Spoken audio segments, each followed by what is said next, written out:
tudo bem? Estamos aqui hoje para falarmos sobre guerra civil na Síria. Tranquilo? Uma guerra que ainda está se desenrolando, beleza? Sou o professor Edson Roberto Mubode, aqui do Motiva, onde nós vamos relembrar essa questão importante. Uma guerra que está há 8 anos aqui, no processo que termina ou não termina, como é que fica esse processo de geopolítica mundial. Tranquilo? Vamos dar uma olhada aqui nessa estrutura. Guerra civil na Síria. Beleza? Eu coloquei aqui uma imagem para você ver a região, a pontinha, um pouquinho acima da Península Arábica, nós temos a Síria. E todas as suas tendências aqui, ó, certo? Os grupos aqui, os curdos, nós temos o Iraque, o pessoal que está em cima daquelas grandes e interessantes reservas mundiais de petróleo, certo? Aqui nós temos números que assustam o mundo ocidental. Mais de 600, em torno de 600 mil mortos, mais de 12 milhões de refugiados. Esses são números que colocam a Síria assim como um centro de atrocidades para nós estudarmos aqui como atualidade, como história contemporânea. Beleza? Em forma de geopolítica aí. Muito bem. Essa guerra, ela tem assim algumas considerações que são daquela região, características daquele mundo ali. Ela é uma república árabe, mas ela é tocada por quê? Por uma família de ditadores que está há muito tempo. O pai, o irmão e agora o senhor Bashar al-Assad, certo? Todo mundo vê isso aí, nós vamos fazer um comentário interno sobre isso aqui. Essa guerra começou lá em 2011. Esse conflito, na verdade, ele vem numa sequência chamada de República, Movimento, Libertação, a Democracia Árabe. Lembra disso? Ela vai emperrar aqui, nessa região. Ela derrubou Tunísia, passou pelo Egito, derrubou o líder da Líbia. E ela vem, né? Revolta de Jasmim, assim ela vem. Quando ela chega aqui, ela trava. Por quê? Aqui temos operadores do sistema um pouco mais acima do cenário da guerra. Nós temos de um lado a União Soviética, né, desde a década de 50, fazendo parceria com a Síria, agora Rússia, com o seu Vladimir Putin. E do outro lado, né, os americanos, agora representados por Donald Trump, beleza? Então são cenários interessantes. Fora os parceiros aqui, ó, Irã de um lado, certo? Tranquilo? Então esse é o cenário. Quando as ondas dessa nova democracia árabe chegam aqui, ela não consegue varrer essa radicalidade islâmica, trazer um pouco mais de uma democracia árabe. Tranquilo? Vamos avançando aqui. Olha aqui na imagem para você acompanhar. Né? Deu um zoom aqui. 8 anos e há uma tentativa de cessar fogo. Isso acontece exatamente entre essas duas lideranças mais importantes naquele período 2016, certo? O senhor Vladimir Putin e o líder americano aqui, Barack Obama. Eles tentam conversar, fazendo negociações. Lembra que o Barack Obama é um cara mais moderado, mais, né, habilidoso nas questões políticas. O que vai suceder a ele? Não. Ele não tem essa tendência, ele é mais American First, certo? Muito bem, nessas negociações, alguns tratados são costurados, promessas, negociações. Porém, a Síria ela continua apresentando números. Olha os números aí que eu coloquei para você. É em torno de 12 milhões. E nessa movimentação, muitas pessoas estão saindo, indo embora. Essa grande quantidade está batendo em retirada daqui, ó, da Síria, certo? Para onde que eles vão? Evidentemente para a Europa. Isso abre aquela temática de atualidade chamada migração. Chegando lá dentro, xenofobia, certo? Desemprego aí vai afunilando uma nova temática de atualidade. Muito bem. Aqui tem uma imagem que eu fiz um recorte. Você deve ter acompanhado lá em 2015, 2016, aquele garoto que foi encontrado às margens aqui do mar Mediterrâneo. Os chamados sírios estavam fugindo numa embarcação, deu um problema náutico lá, virou o barco inflável que eles estavam navegando morreu uma série de pessoas, inclusive o garotinho que foi encontrado na beira da praia por esse paramilitar turco. Essa imagem aí chocou. Eu tirei essa parte mais, né? Essa imagem ruim para a gente ver aí, né? Essa imagem do garotinho com o corpo sendo balançado pelas ondas aqui marítimas, o que aconteceu? Virou o mundo, chocou a população mundial. Então alguma coisa aí estava acontecendo de ruim. A atenção foi diretamente para a guerra síria. Por que as pessoas estão fugindo? Isso virou matemática e caiu em alguns vestibulares importantes do Brasil. Beleza? Isso lembra a questão da fuga em massa aí. Nós temos imagens aqui que apresentam outras tendências. Olha esse cenário de guerra aqui. Isso aqui não é um filme lá dos Vingadores, não. Isso aqui é um cenário de guerra. A situação é guerra. Gastos militares, mortes, fuga em massa, a questão sanitária, a falta de água, energia elétrica, certo? Isso trazendo ainda um guarda-chuva temático chamado de questão econômica. A situação está bem complicada até hoje. Após vários tratados, algumas coisas aí foram negociadas, porém não foram resolvidas. A guerra continua no seu movimento aqui. Não bastando isso, nós temos um ditador, é um regime assim falseado por uma democracia árabe, que é da família Al-Assad, beleza? Essa dinastia aqui, por trás ainda tem uma temática importante, que é outro assunto importante chamado atualidades para o Estado Islâmico, né? O ISIS. Os radicais, liderados por um grande líder, Abu Bakr al-Baghdadi, que agora recentemente circulou um vídeo dele, onde ele se apresenta novamente, ele sai a público após 5 anos do seu sumiço aqui, do seu desaparecimento nessa guerra, ele reivindicando o quê? A liderança do movimento e a autenticidade de ter atacado Sri Lanka. Ele, Abu al-Baghdadi.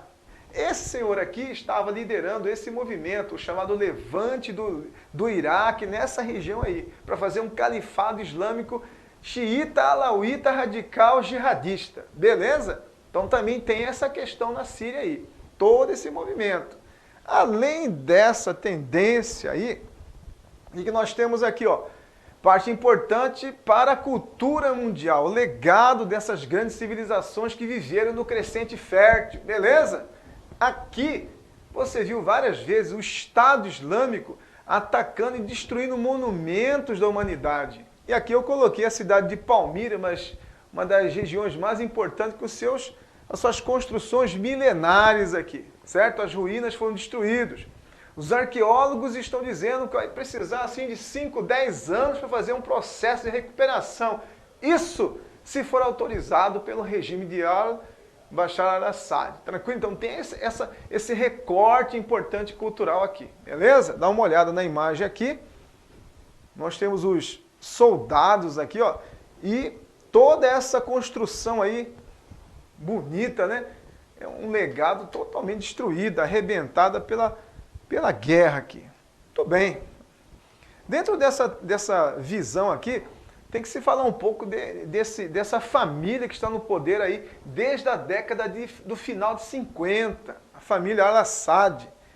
Esses senhores aqui estão juntos com a antiga União Soviética. Né?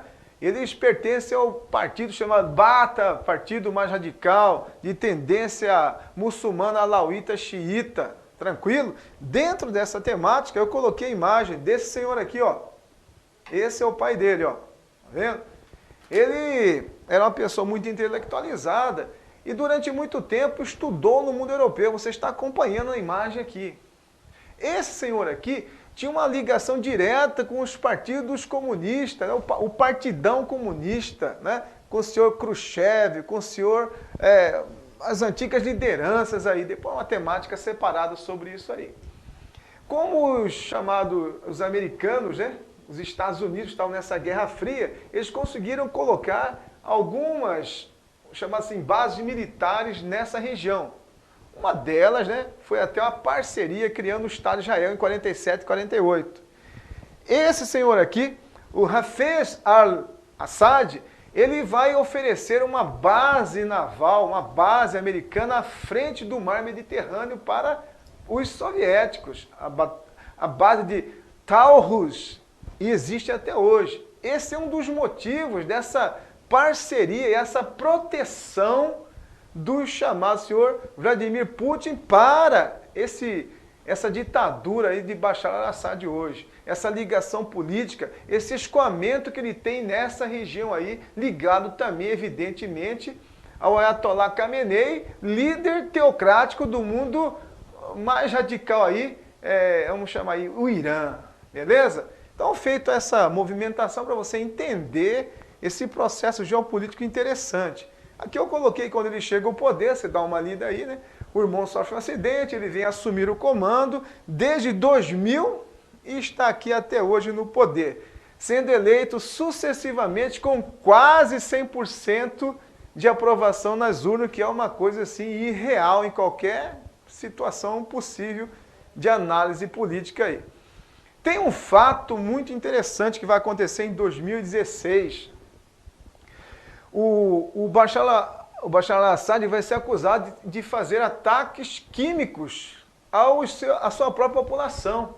Ele não estava controlando mais a guerra, ele está perdendo espaço. Ele faz ataque químico. Dizem alguns com aquele pó chamado Anthrax. Isso foi um pronunciamento terrível, eu coloquei aqui para vocês. Vamos passar a imagem aqui de novo. Que a comunidade internacional ficou abismada com isso aí. As imagens que eu vou colocar que rolaram naquele período e avançaram por toda a mídia. E aí a comunidade tinha que tomar alguma atitude, certo?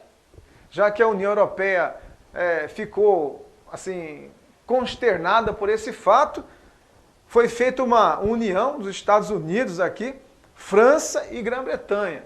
E assim nós temos um ataque, né? Esse ataque químico que vai fazer com que haja uma retaliação dessa conjuntura no período. Aqui tem algumas imagens, eu coloquei para vocês acompanharem. Ó.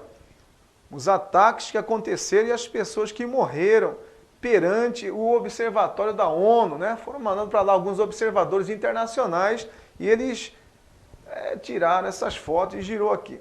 Essa é uma foto muito clássica da época aqui. O garoto chamado Qumran, aqui ele passando por um problema, né, de queimaduras do chamado ataque químico e depois de uns 6 meses já ele recuperado aqui desse ataque atroz contra a figura da humanidade em pessoa aí. Tudo isso fez com que essa comunidade internacional, liderada pela ONU, tomasse uma atitude. Claro que foi uma atitude, mais uma vez, passando por cima da autoridade do parlamento da ONU. Não houve esse consentimento. Nós tivemos a Grã-Bretanha, a França e os Estados Unidos lançando ataques aéreos aqui com mísseis. Dá uma olhada aqui. Coloquei para vocês a imagem de um ataque saindo aqui de Londres e atacando a cidade de Palmira, atacando o centro neural das empresas de armas do mundo sírio, certo? Quem fez esse ataque, quem se responsabilizou por ele, foi o senhor chamado Donald Trump, lançando os mísseis ali dos seus chamados cruzadores, das suas embarcações preparadas para isso. Muitos deles foram através dos aviões, levantaram o voo dos seus porta-aviões e lançaram bombardeios ali. Mesmo assim, com esse ataque feroz, passado por cima da ONU, sem aprovação do Parlamento Mundial, o que aconteceu? A guerra continua. Porque há uma proteção, que você estudou aqui, acabou de ver aqui, uma proteção da comunidade do leste europeu, liderada por quem? Principalmente Vladimir Putin, que tem interesses nessa região. Petróleo. Nós temos um parceiro que dá cobertura aqui, que é o Irã, certo? Que também tem aquela estratégia de enriquecimento de urânio, beleza? Então aqui, fiquemos atentos. Guerra civil na Síria é um prolongamento da chamada aquela ventania democrática árabe, que dá uma travada aqui. E a pergunta é, quando isso termina? Como é que vai acontecer? Qual é o desenrolar disso aí? Tranquilo? Matéria aqui interessante. Espero que vocês tenham aproveitado. E Olha a imagem aqui para os contatos. Fica atento. Beleza? Motiva aí, gente, que a vaga vem. Um abraço aqui, daqui a pouco a gente volta.